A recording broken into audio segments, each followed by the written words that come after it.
Well, thank you very much. Good morning, and thank you to everyone for joining us today. I'm Dr. Bruce Vanderhoff, the Director of the Ohio Department of Health.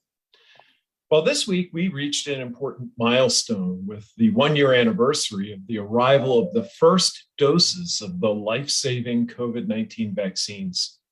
Since then, more than 6.8 million Ohioans have received at least their first dose of the vaccine. And that's more than 62% of all eligible Ohioans ages 5 and up, and nearly 70% of all Ohio adults. This is simply tremendous progress. But we know that our work isn't finished. We need more Ohioans to choose to get vaccinated to gain protection from this deadly virus and help stop the spread, and for those who are fully vaccinated and eligible for a booster to get their booster shot as soon as possible. Now, tragically, more than 800,000 people in the United States have died from COVID-19. That's higher than any other country has reported. In Ohio alone, we've lost more than 27,000 lives. Today, we're continuing to see very high COVID-19 cases and very high rates of hospitalization. Just yesterday, we reported 9,738 COVID cases in the previous 24 hours. And that wasn't including 840 cases from a reporting backlog from an Ohio lab. In addition, we have more than 4,735 patients in the hospital with COVID-19, and 741 of them are fighting for their lives on a ventilator. Furthermore, an analysis of hospitalization data from the past 2 weeks shows that approximately 22% of all patients hospitalized with COVID are under 50, and 13% are under 40.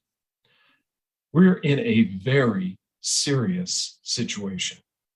Our number of patients in the ICU is almost as bad as it has ever been throughout the entire pandemic, with the 1,177 patients in the ICU not very far from the all-time high of 1,318 patients that we were seeing about a year ago today.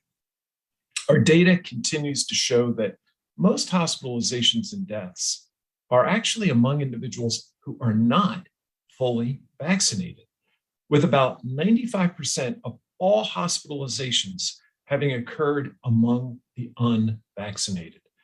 Simply put, we're in a very serious situation, but we have a powerful tool in vaccination that can strengthen our protection against severe cases of COVID-19. Now, when you choose vaccination, you're protecting yourself in a powerful way from the risk of hospitalization and death associated with this virus. I've heard too many stories from physicians and nurses treating patients who have then begged for the vaccine when fighting the virus in the hospital, but by then, it's too late. Making the choice to be vaccinated right now can keep you out of the hospital and, more importantly, out of the obituary pages. However, if you have been exposed to the virus or have symptoms of COVID-19, I want you to know there are many options for you to seek testing. We've heard about how busy our hospitals are, so please don't go to an emergency room simply to confirm a COVID-19 diagnosis. Many pharmacies provide free drive-through testing by appointment, and testing may also be available at doctor's offices, urgent cares, and community health centers. And of course, free rapid testing kits are available at libraries, local health departments, and community health centers across our state. Now, although COVID-19 vaccination remains remarkably effective at preventing severe disease, we know that immunity can wane over time. So with the COVID vaccines, it's important, just as it is with any other vaccine, to stay up to date with your vaccinations. Now, right now, we're going to join O'Reilly Family Pharmacy in Worthington. O'Reilly Pharmacy is one of thousands of locations across Ohio that offer COVID-19 vaccinations, including not only the primary series, but also booster doses. First, we're joined by Giovanni Valentino, who is going to get his booster dose today. So good morning, Mr. Valentino. It's clear that you've already received your initial vaccine series since you're here today to get a booster. What made you decide back then to start your vaccination series, to get that initial vaccination? Yeah, great to be here.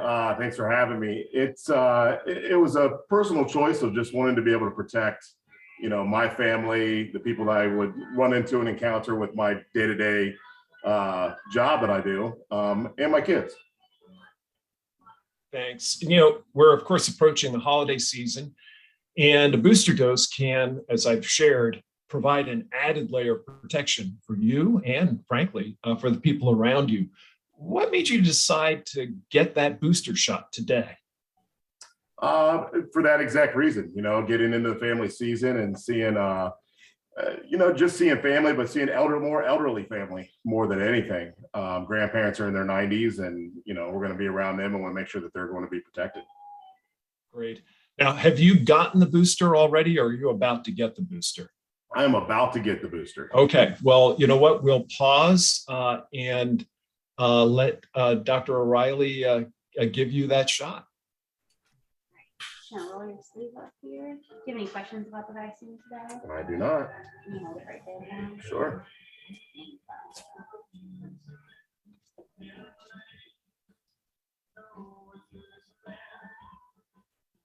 We're done. Well, very good. Well, thank you for sharing your experience with us today, Mr. Valentino.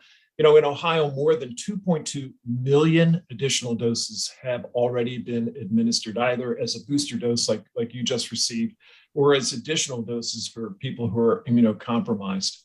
Booster shots, let's remember, are recommended for the Pfizer and Moderna vaccines at least 6 months after completion of your primary series, and for those who got J&J, 2 months after completion of that shot. Pfizer recipients must be at least 16 years old to get a booster. Booster doses are crucial, not only because of the protection that they provide against Delta, which is the dominant strain driving these incredibly high hospital cases that we're seeing right now, but also because early research points to timely boosters providing protection against severe illness and death, even from the new Omicron variant, which is on the way.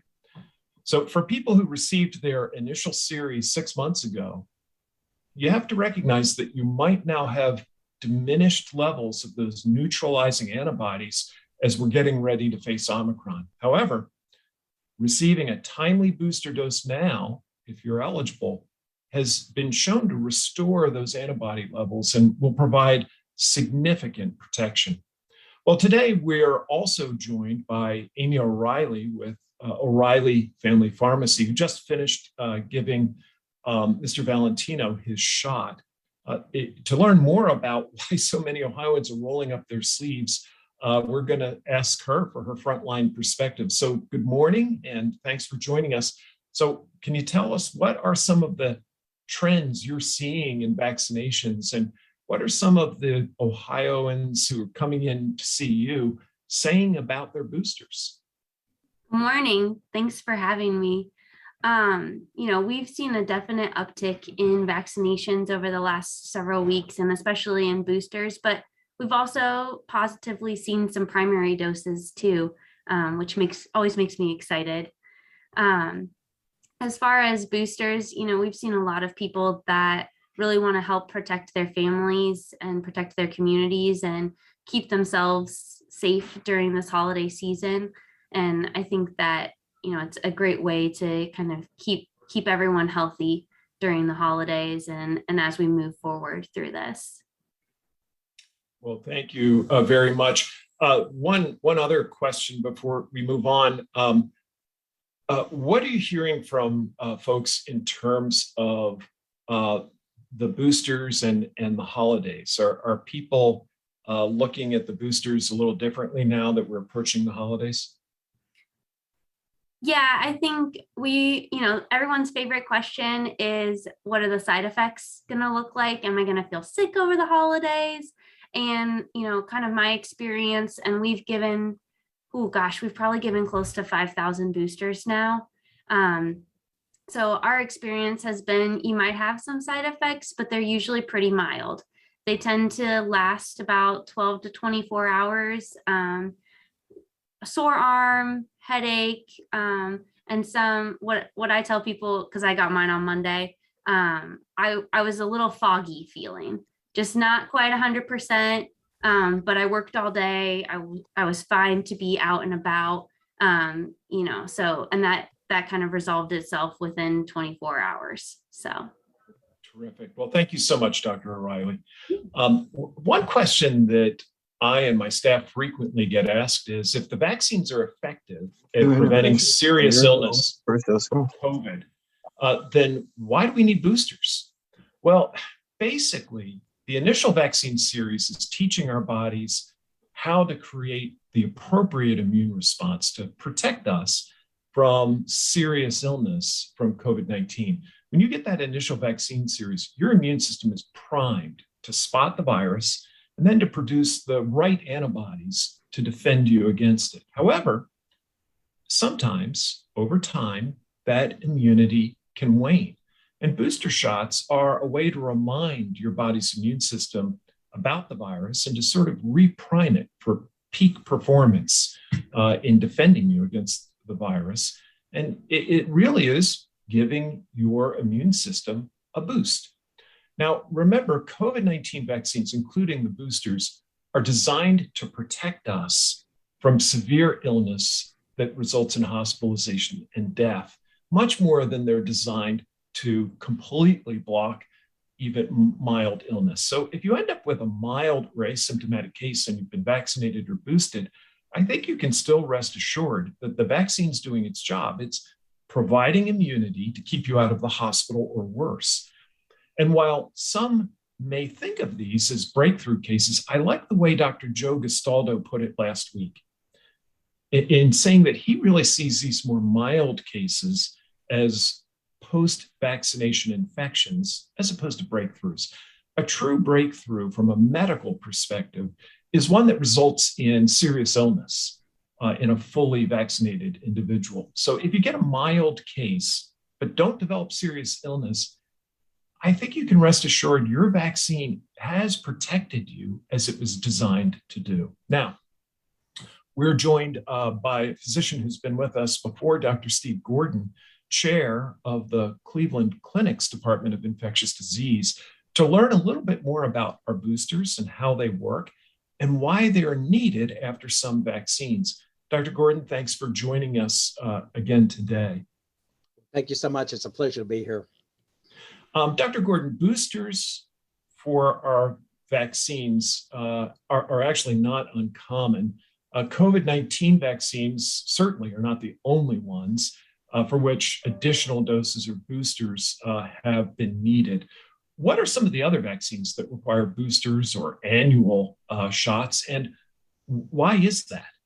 No. So another great question. So, Bruce, to highlight what you said, I mean, boosters have been around for a while. The strict definition is an additional dose after the original primary series, and that's to optimize the vaccine effectiveness against immunity, that's against disease, as well as prolong its durability.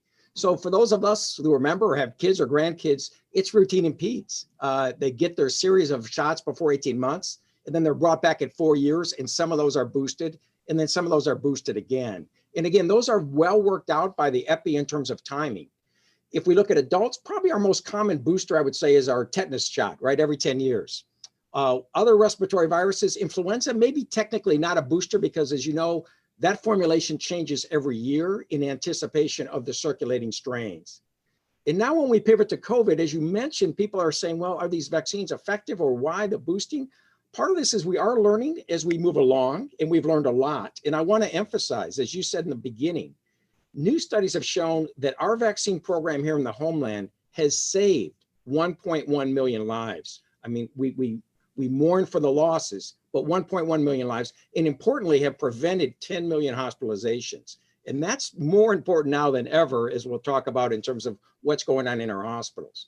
In terms of COVID-19 and the need for boosting, the other thing to remember is, of course, the vaccines were designed for the spike protein. And the viruses have mutated just like influenza. So some of the effectiveness, it's not surprising if there's mutations, that the initial vaccines platforms that were set at the ancestral strain may lose some effectiveness. We saw a little bit of that with Delta.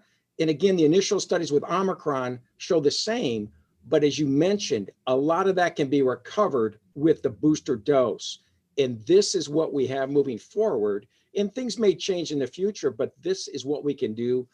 Boost, as indicated, and of course, get your primary vaccine if you haven't. Please consider that. But also recognizing, as you mentioned earlier, boosting is not for everyone. Not everyone is yet eligible for a vaccine. People less than 5. And you also mentioned that people in less than 6 months are not eligible for a vaccine. And for adolescents, it's really the 16 and 17-year-olds, which was just announced last week. Yeah, thank you so much. So let's turn to that issue of hospitalizations. We're seeing very high levels of hospitalizations all across the state, particularly severe up in the northern half of the state. And, right now, that surge is being driven by Delta and driven predominantly by unvaccinated patients.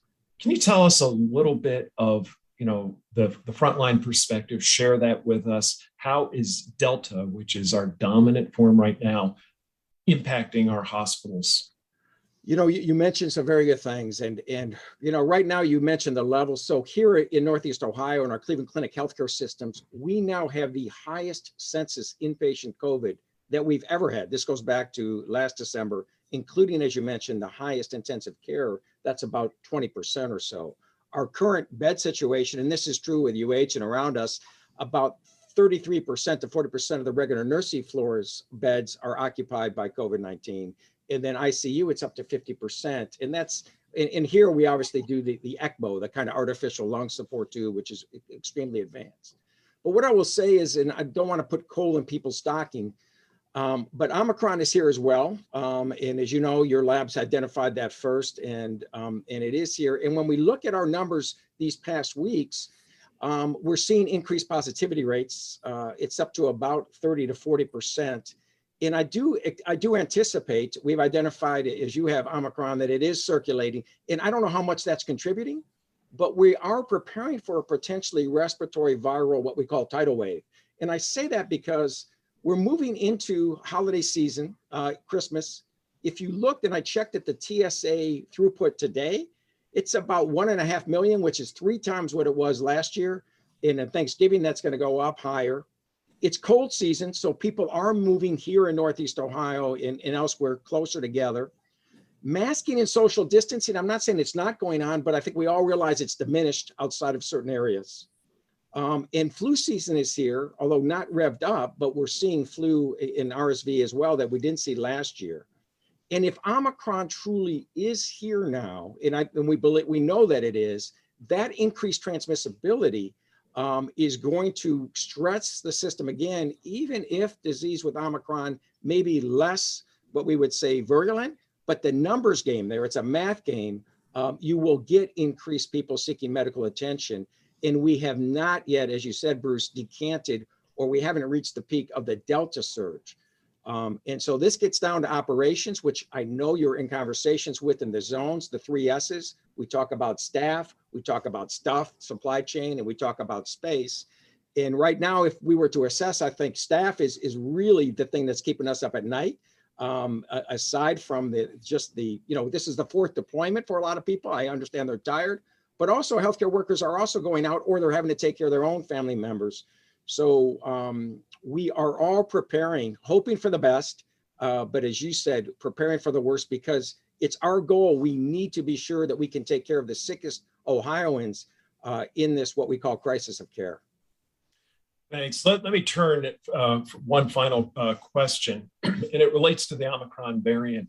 I've been reading avidly the scientific literature that's emerging, and there has been some encouraging information about the current boosters and the Omicron variant. Can you tell us a little bit more about boosting and its importance as we anticipate Omicron becoming much more prevalent in Ohio? Another great question. So our sources of that are evolving, as you said, and we're getting some information, both from South Africa as well as now the UK.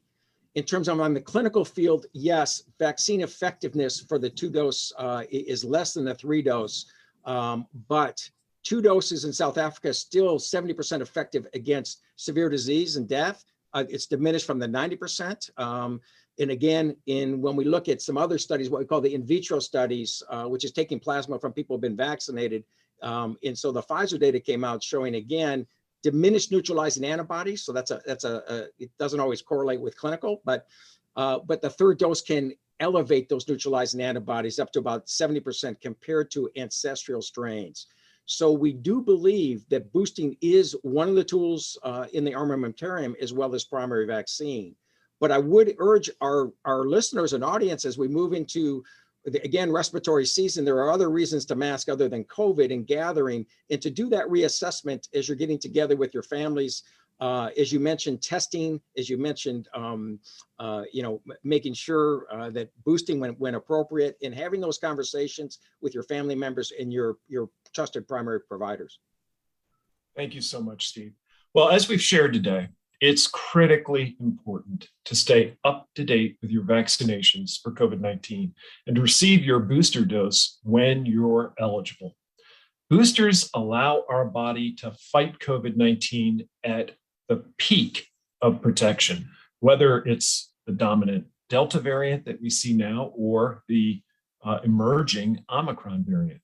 Remembering that early research regarding vaccine protection from Omicron are encouraging, particularly in terms of boosters.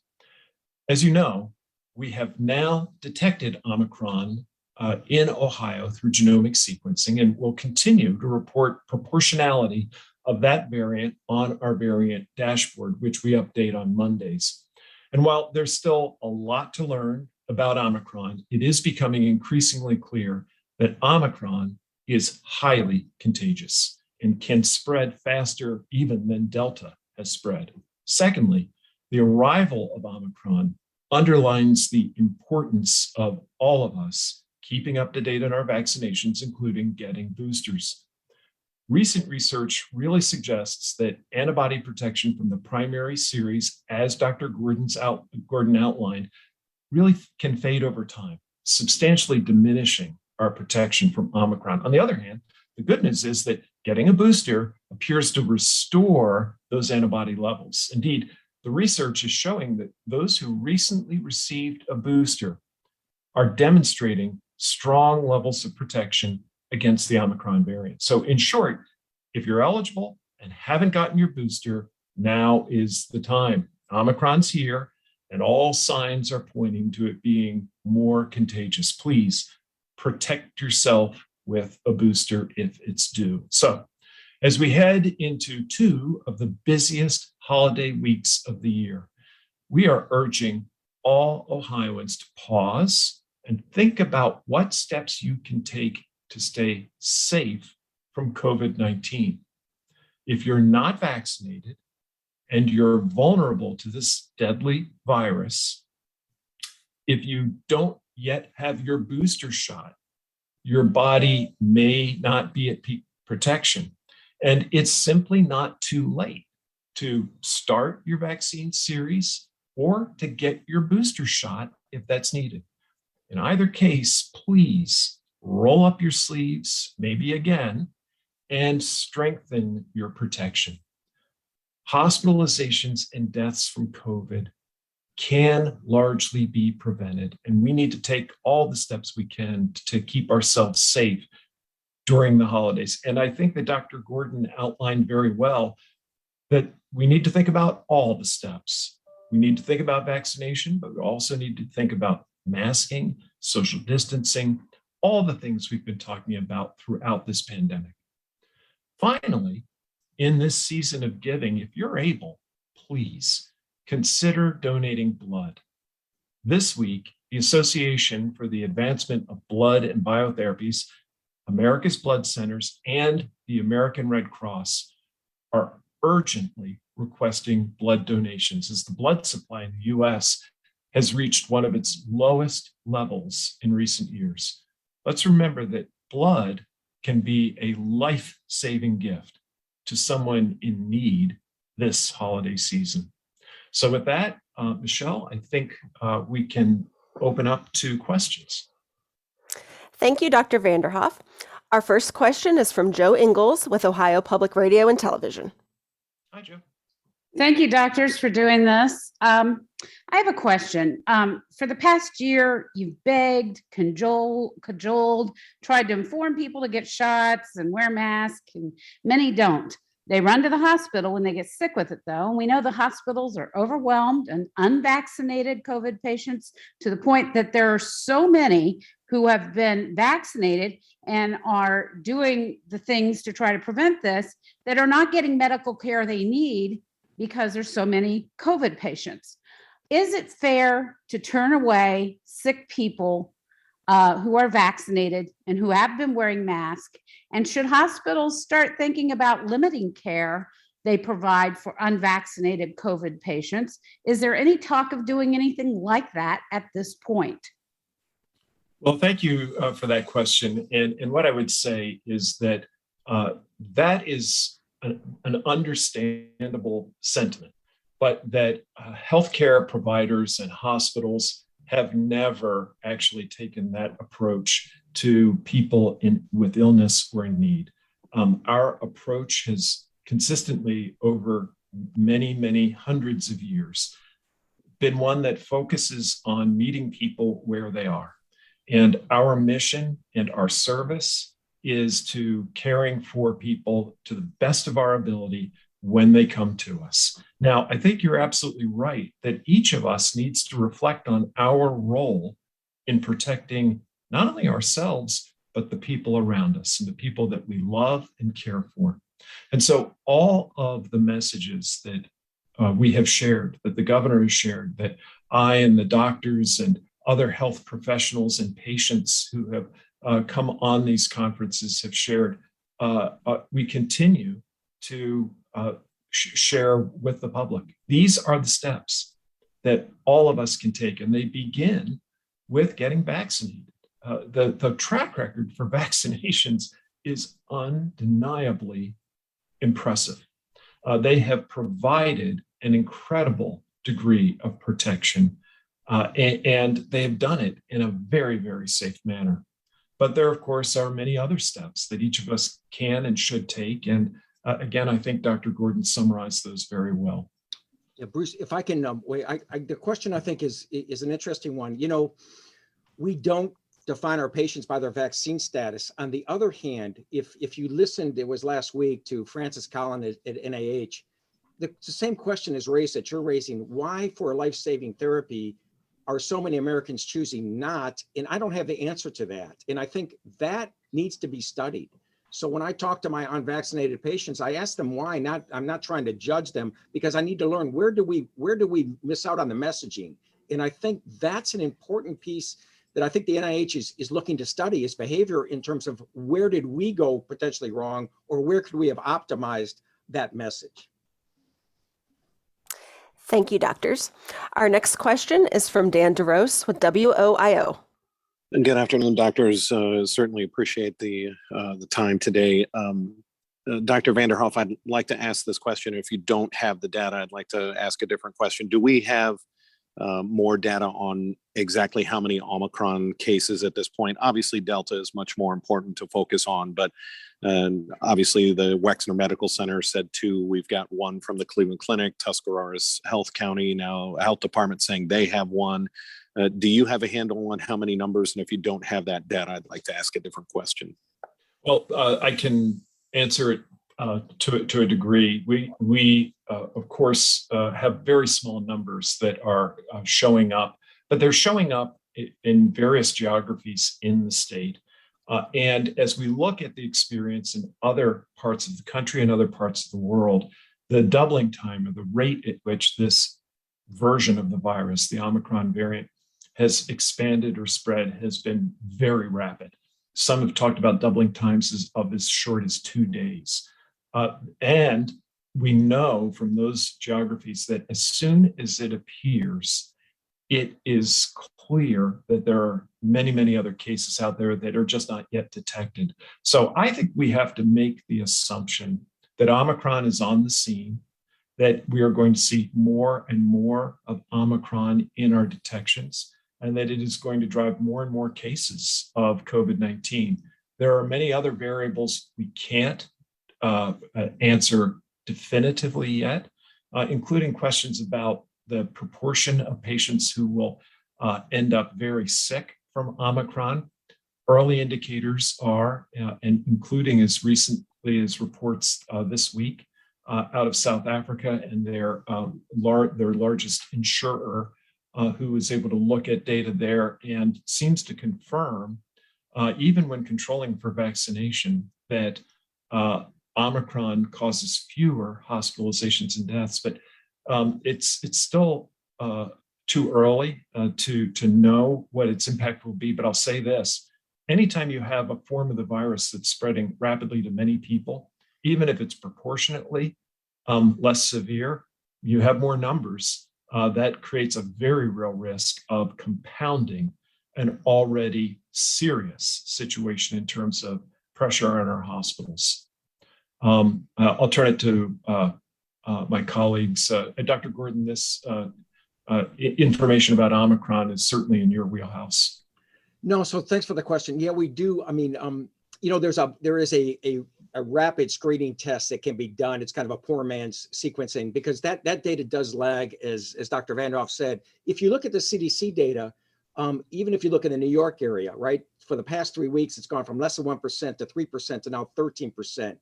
And then look at the UK. For this week, UK, it is now the predominant isolate. It pushed out Delta. And if you look historically, the US lags behind the UK probably about 4 to 6 weeks. So new CDC modeling, which I'm not certain took all in account, Omicron, is estimating that by the end of this year, right, that we now are at about 750,000 cases a day, moving up to 1 million. But I do believe you will see much more reporting in Dr. Vanderhoff. The next briefing, you'll see that Omicron is here and successfully, obviously, being transmitted in the community. Thank you, doctors. Our next question is from Laura Hancock with The Plain Dealer in Cleveland.com. Hello. This morning, the governor announced he is quarantining at home because he and the first lady were exposed. Are we reaching the point where you guys coming out here once a week, pleading for people to do the right thing is enough? Well, so let me answer that question in the following way. First of all, I think that one thing that we're seeing is that once again, as he's done throughout the course of this pandemic, the governor's leading by example. And so you see that he became aware of a potential contact, and he has taken decisive action to put himself into quarantine and show that that he is doing exactly what we're asking everyone to do who unfortunately might have a contact. The second part of that, though, is that as we see this virus becoming more and more contagious, its ability to spread and its ability to place people at risk really just becomes that much more severe. And more and more and more of us are going to inevitably encounter this virus. I think it just simply underlines how important it is for all of us to take the appropriate steps. Personal responsibility is a very important part of making any community, any society work really, really well. And the question that you're asking really points to the issue of personal responsibility and how do we take the steps that we can take to protect ourselves and each other. And for some people, there may be reasons they can't receive the vaccine, but there are other steps that we can all take regardless. And I think Dr. Gordon pointed to the fact that simple observation out in public would suggest that there's more all of us can do in addition to choosing to get vaccinated.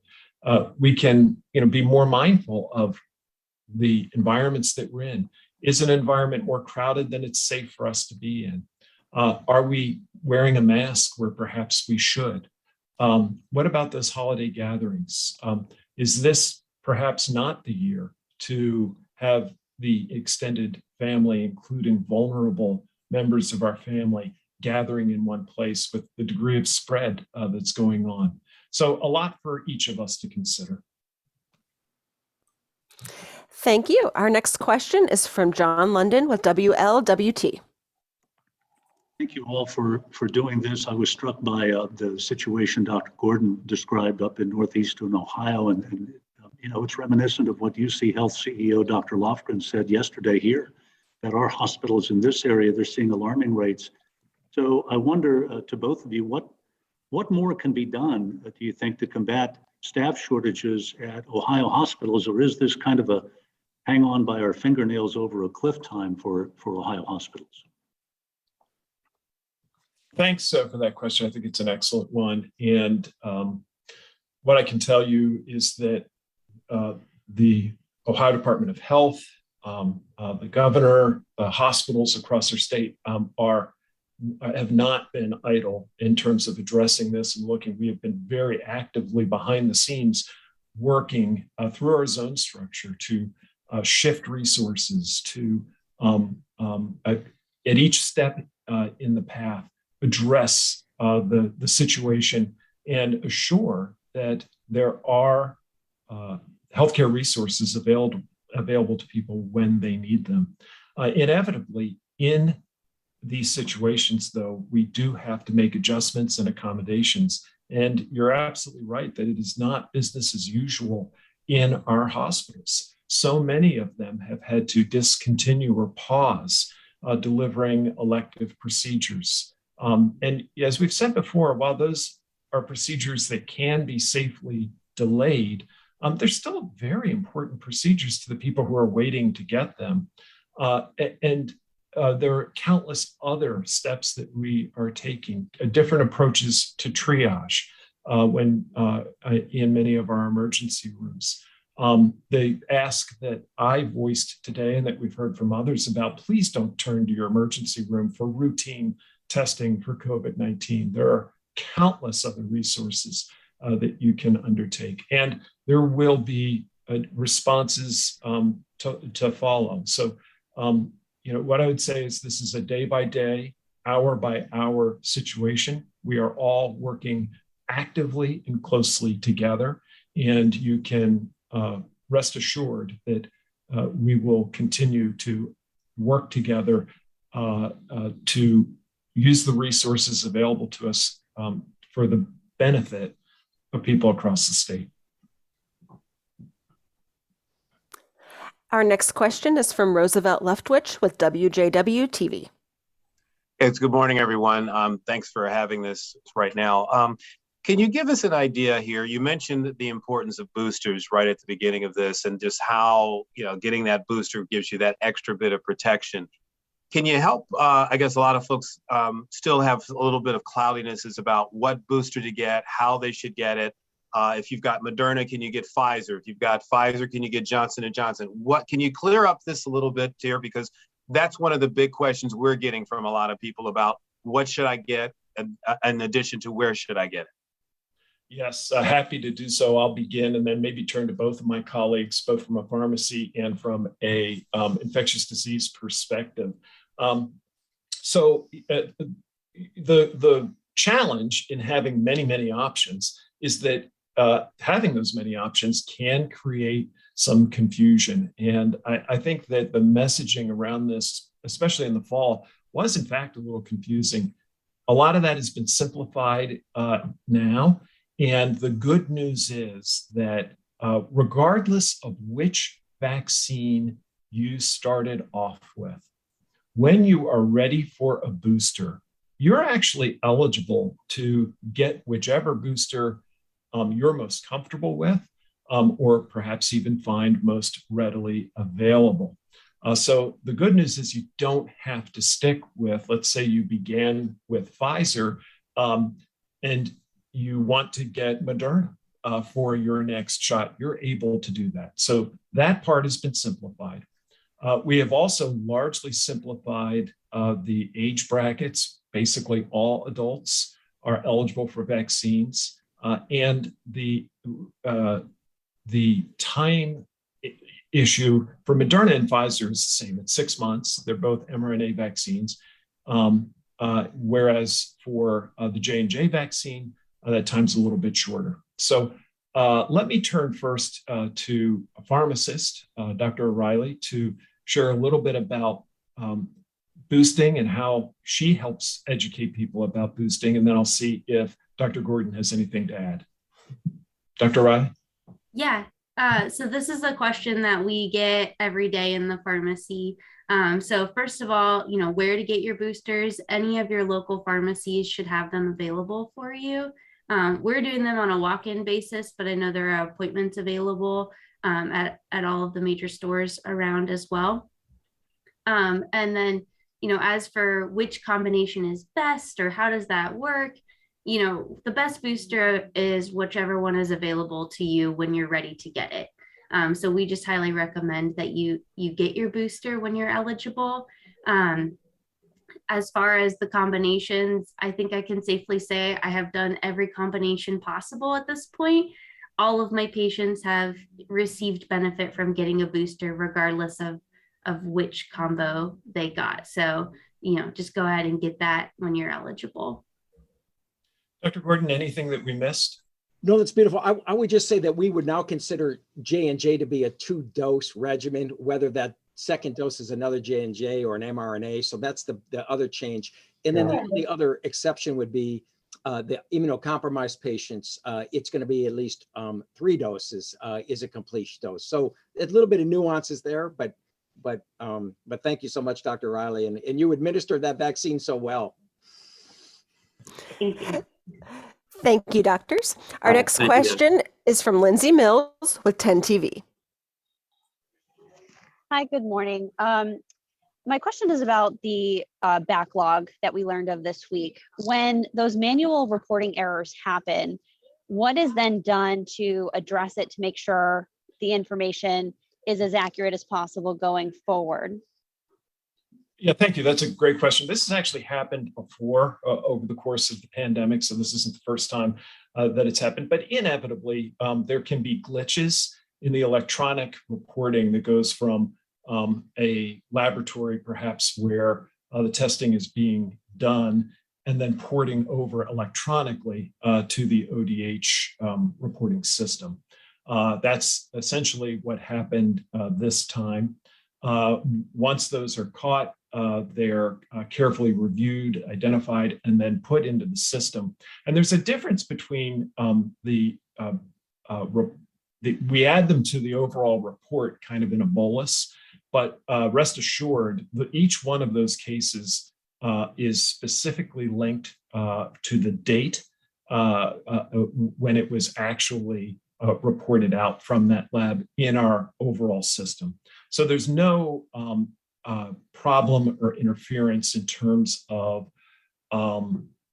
retrospective look and understanding on a particular day exactly how many reports were recorded. That's all recorded properly because we go back and do this by hand. But essentially, this is inevitable. There are going to be times when a given computer system with a given lab, either due to an update or some other glitch, just fails to automatically port that out. People find that very quickly, and then we work to make sure it gets added to the overall reports. So that's it in a nutshell. Thank you, Dr. Vanderhoff. Our next question is from Courtney Francisco with WCPO. Hi, do you think the number of cases is underreported due to at-home test kits that don't get submitted to the database? Well, I think throughout the pandemic, that's been a possibility. I don't think we're likely seeing proportionately any more of that now than we were seeing before, recognizing that Ohio has really have been on a per capita level, one of the leaders in the nation in delivering access to these at-home tests. So I think they've been very, very important. But actually, a large number of the ones out there, including the ones that are provided in many instances by the state, are proctored. And so those, through that proctoring process, automatically get entered. And one might also presume that we are just as likely to get negatives that are performed out there and don't, show up in systems either. So, yeah, I think there's undoubtedly some of that, but the benefit or the value of people getting the information they need to make good healthcare decisions, I think outweighs the modest risk that we're not able to count each and every case that occurs. Thank you, Dr. Vanderhoff. Our next question is from Max Filby with the Columbus Dispatch. Yeah, thank you all for doing this today, doctors. The CDC put out a recent projection that was looking pretty grim for January. So I'm curious, is there anything you want to tell readers, about why they should pay attention to that and what they should do in the coming weeks so we can try to avoid that? Thanks. Yeah, thanks for that question. If you look at projections for the United States, or you actually look at the learned experience from other parts of the world, they all point in the same direction. And that is that Omicron is emerging on the world scene, and it's certainly emerging here in Ohio, as we shared. And it's coming even as we are dealing with a Delta-driven surge, which is greater than any surge we have seen before. So all one has to do is look at that and say, we're facing a very serious situation in terms of dealing with COVID-19. And then when we add the layer onto that nearly all, not all, but nearly all, the vast majority of the people who get sick enough to require hospitalization or, God forbid, pass away from COVID-19 are people who are unvaccinated or have not gotten a booster on time. And it really just points to the message that we're sharing here today and why it's so important. It's the reason that you see healthcare providers in front of you expressing with urgency the importance of getting your vaccination or getting your booster, keeping your vaccine status up to date. Let me turn to my colleagues and just see, if you'd add anything to that. No, Dr. Vanderhoff, I think it's there. I think we're hoping that there won't be this tidal wave, but we anticipate that will happen. If there may be a silver whatever cloud behind this storm, it's possible that Omicron will deliver immunity very quickly, and it will find the non-immune very quickly as well. And hopefully in people who have been vaccinated or have had prior infection won't develop severe disease. But hope, as we said, is not a plan. And so all of us are concerned about now hospital capacities, as Dr. Vanderhoff said, Omicron or not, in terms of getting us through this tight period so we can deliver essential healthcare services, COVID and not COVID, to the citizens of our counties and states that they anticipate. Thank you, doctors. Our next question is from Jackie Orozco with ABC6. Thank you. Just one quick question. Our viewers want to know, when will the pandemic be over? If we are constantly getting new variants, does that mean we have to get more boosters and new vaccines? Will it be enough to live a pre-pandemic life again, like what we used to do during the seasonal flu? Well, thanks for that question, because I think it's a question each and every one of us asks ourselves and thinks about. And more, I think over the period of the past months, I think you've heard healthcare providers and experts in epidemiology looking at this virus and saying, you know what we have to learn to do is to live with this virus. It's just not going to be possible at this stage in the game to eliminate this virus. So how do we live with this virus? And the messages we've been sharing today are the key to living with this virus. And while we are all very grateful that about 70% of the adult population has gotten vaccinated. And we're really grateful to see how many young people are getting vaccinated. We have more work to do because, of course, just like some of the vaccines that Dr. Gordon shared with us that require boosters and are part of keeping our children healthy, the vaccines for COVID-19 require boosters that all of us need to stay up to date with if we are to keep ourselves and our communities healthy. And there's just more work to be done there. Now, there are lots of variables here, and Dr. Gordon pointed to one. It is possible that Omicron will be associated with less severe disease and will be a mechanism for expanding immunity in our communities and potentially help actually pull us out of this. But that's a hope. And I think that we have to look at reality that we're facing right now and anticipate the very real possibility that this actually could exacerbate an already serious problem on the ground that's being driven by Delta. And the advent of Omicron just has a lot of unknowns with it. So I understand how people feel. Believe me, each and every one of your panelists here today feels very much the same. But we can't we can't throw our arms up. We've got tools. We need to put those tools to work, and we will get through this. But now's not the time to let up on the gas pedal. Let me turn to my colleagues. Anything additional that you might add?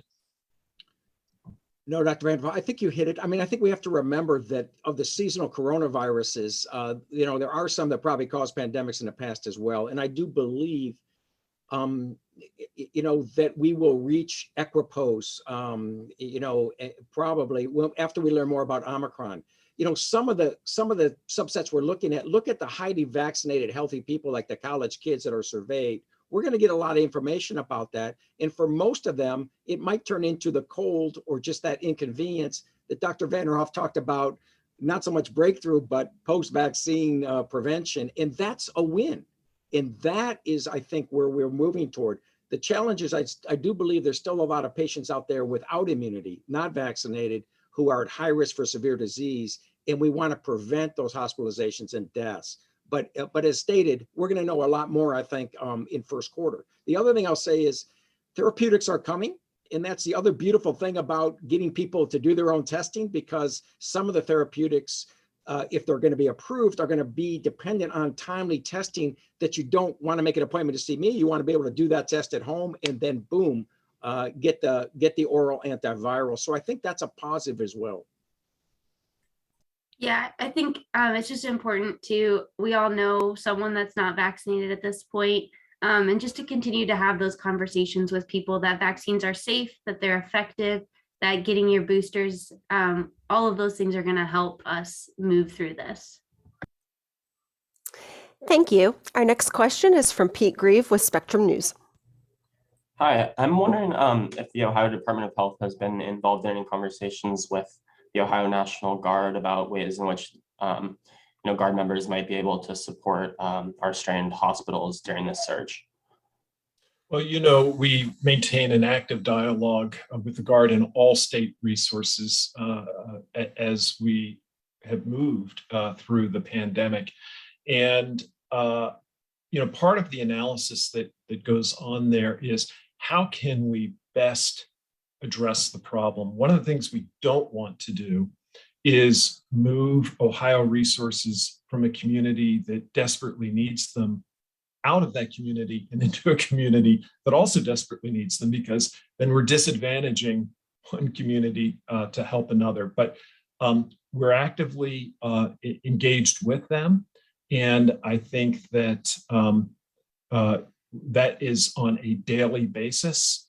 So rest assured, that's part of the calculus and the dialogue. And if and when we see an appropriate opportunity, that will be something that we will do. Thank you, Dr. Vanderhoff. Our final question of the day is from Andrew Welsh-Huggins with the Associated Press. Hi, everyone. Thanks so much for doing this. Is Mr. Valentino by any chance still on this call? The gentleman who received the booster? No, he had to leave. Well, in that case, I'd like to pose a question to Dr. O'Reilly, and it's sort of just based on your experience as a person on the front lines. Essentially, 9 days before Christmas, what is the mood of the people that you're working with as they come in for shots or boosters? I mean, this is our second holiday season going through this. Are you seeing resignation, pessimism? Is there anything to be optimistic about as we look at several more months of this? And I guess that question would be both what you're hearing from your patients and frankly, how you're feeling. I think for me and my staff, every person that comes in and gets a booster is a positive for us. It's one more person that we're protecting within our community, and it's more people that we know are being safe and protecting their loved ones. There's always some exhaustion. We've done a lot of shots over the last year. But the positive side of it is that those shots are all people that, we can protect, and it's our way of contributing to the community and to, the pandemic resolution. The more people that we can vaccinate, the less people we'll hopefully see in hospitals. And so, some days it's a lot, but it's also a great feeling to know that at the end of the day, we're keeping our community safe. Thank you, Doctor. That was our final question for today. Dr. Vanderhoff, do you have any closing remarks? Well, thank you to my guests for joining us, and to Mr. Valentino, who I know had to run, but we're very grateful for him generously sharing his booster experience with us. Thank you to all of you for your continued interest in COVID-19 and its impact on our state and the messages that we're wanting to share with all Ohioans.